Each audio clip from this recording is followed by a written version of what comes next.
BNP chairperson আটক করা BNP ও জামাত নেতাদের মুক্তি দাবি জানান। উত্তরাঞ্চলে বিএনপির নেতৃত্বাধীন 4 দলীয় জোটের রোড মার্চে বগুড়া জনসভায় এসব কথা বলেন বেগম জিয়া। বগুড়া থেকে আরো জানাচ্ছেন আমাদের রিপোর্টার জাহাঙ্গীর আকন্দ।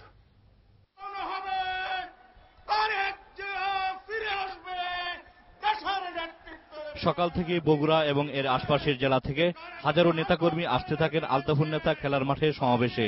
দুপুরেই কানায় কানায় পূর্ণ হয়ে ওঠে খেলার মাঠ, পরিণত হয় জনসমুদ্রে।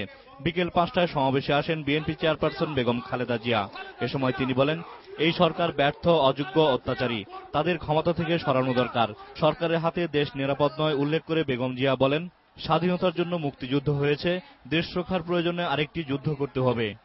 এই আওয়ামী লীগের হাতে দেশ নিরাপদ নয়, বিএনপির হাতে দেশ নিরাপদ। শহীদ জিয়া রহমান স্বাধীনতার ডাক দিয়েছিলেন, যুদ্ধ করেছিলেন। আজকে আবার দেশ রক্ষার ডাক দিতে এসেছি এই বগুড়া থেকে এই জনগণকে। আবার আপনারা সকলে দেশ রক্ষার জন্য আমাদের এই ডাকে শরীক হবে। যুদ্ধাপরাধ ট্রাইব্যুনালের মান নিয়ে প্রশ্ন তোলেন বেগম জিয়া, বলেন, যুদ্ধাপরাধের মানসম্পন্ন বিচার হলে তাতে আপত্তি নেই বিএনপির।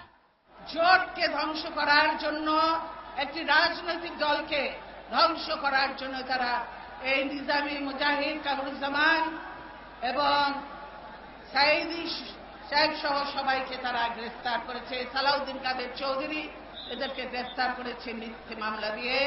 তাদের দলে যেসব মানবতা বিরোধী লোক রয়েছে তাদের কেন এখনো ধরা হয় নাই? পদ্মা সেতু নিয়ে শীর্ষ পর্যায়ে দুর্নীতি হয়েছে বলে মন্তব্য করেন বেগম জিয়া। বলেন, বিএনপি ক্ষমতায় গেলে দুর্নীতিবাজদের বিচারের কাঠগড়ায় দাঁড় করানো হবে। শেয়ার বাজার কেলেঙ্কারি হোতাদের হাতেই শেয়ার বাজারের দায়িত্ব দেওয়া হয়েছে বলে মন্তব্য করেন বিরোধী দলীয় নেত্রী। দুর্নীতি কোথায় হয়েছে? একদম টপ লেভেলে দুর্নীতি হয়েছে পদ্মা সেতু। সেগুলি তথ্য প্রমাণ সহ তারা দিয়েছে।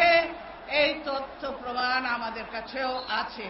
যারা এইগুলো দুর্নীতি করবে প্রত্যেকটার হিসাব আছে এবং এই দুর্নীতিবাজদের আগামী দিনে অবশ্যই আইনের কাঠগড়ায় দাঁড় করানো হবে। ট্রানজিটের নামে করিডোর দেওয়া হলে জনগণ মেনে নেবে না বলে মন্তব্য করেন বিএনপি চেয়ারপারসন। এই ট্রানজিট করিডোর পরীক্ষামূলক চালু করবে বলে তারা সেই সম্মতি দিয়েছে। আমি বলতে চাই, বাংলাদেশের জনগণ সেটা মানবে না। এক পরীক্ষায় দেখেছি আপনারা কিভাবে দেশ বেঁচেছেন, কাজেই এটা আর হতে দেওয়া হবে না। সরকারের ব্যর্থ পররাষ্ট্রনীতির কারণে দিন দিন বিদেশ থেকে শ্রমিকরা ফিরে আসছে উল্লেখ করে বেগম জিয়া বলেন, বিএনপি ক্ষমতায় গেলে বেকার যুবকদের কর্মসংস্থানের ব্যবস্থা করা হবে। সমাবেশ শেষে বগুড়ায় রাত্রি যাপন করে বুধবার রোড মার্চ নিয়ে চাঁপাইনবাবগঞ্জের উদ্দেশ্যে রওনা দেবেন বেগম জিয়া। চাঁপাইনবাবগঞ্জ যাবার পথে নওগাঁয় পথসভায় বক্তব্য রাখবেন BNP chairperson. BNP chairperson Begum Khaleda Zia বললেন, সিলেটের পর উত্তরবঙ্গ রোড মার্চে জনগণ যে স্বতঃস্ফূর্ততা দেখিয়েছে তাতে আবারও প্রমাণিত হয়েছে এই সরকারকে জনগণ আর চায় না। তাই সরকারের উচিত জনগণের মতামতকে প্রাধান্য দিয়ে অবিলম্বে পদত্যাগ করে তত্ত্বাবধায়ক সরকারের অধীনে নির্বাচন দেয়া। জাহাঙ্গীর আকন্দ, বাংলা ভিশন, বগুড়া।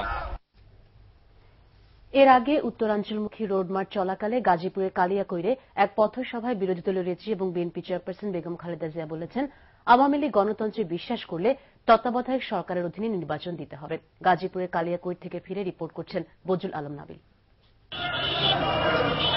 সকালে উত্তরা থেকে উত্তরবঙ্গের উদ্দেশ্যে শুরু হয় বিএনপির নেতৃত্বে 4 দলীয় জোটের দ্বিতীয় রোড মার্চ। বেগম খালেদা জিয়ার নেতৃত্বে হাজার খানিক গাড়ি নিয়ে বিএনপি নেতাকর্মীরা 10:30টার দিকে যাত্রা শুরু করেন। গাজীপুরের কালিয়াকৈরে প্রথম পথসভায় ভাষণ দেন বেগম খালেদা জিয়া। এ সময় তিনি বলেন, সরকারের জুলুম নির্যাতন বন্ধ করতেই এই আন্দোলন। সরকারের পতন ঘটাতে রোড মার্চ শেষে আন্দোলনের নতুন কর্মসূচি দেওয়া হবে বলে ঘোষণা দেন তিনি।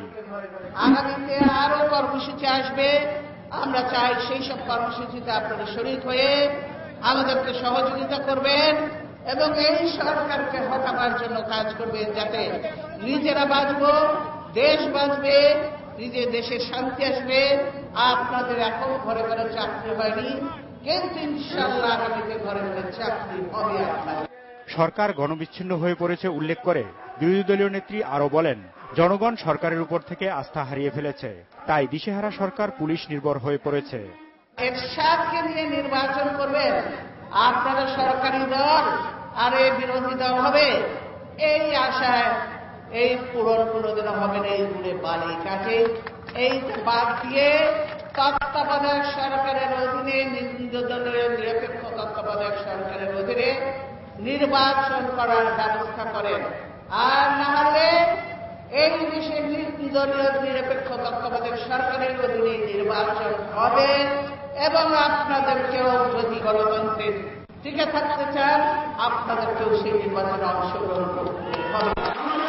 জিনিসপত্রের দাম দিন দিন বাড়তে থাকায় মানুষের নাবিশ্বাস উঠেছে বলে অভিযোগ করেন তিনি। পথসভা বলা হলেও প্রতিটি সমাবেশ জনসভায় রূপান্তরিত হচ্ছে। বেগম জিয়া বললেন, আন্দোলনের গণজোয়ার তত্ত্বাবধায়ক সরকারের দাবি আদায় করেই ঘরে ফিরবে। বদরুল আলম নাবিল, বাংলা ভিশন, কালিয়াকৈর, গাজীপুর।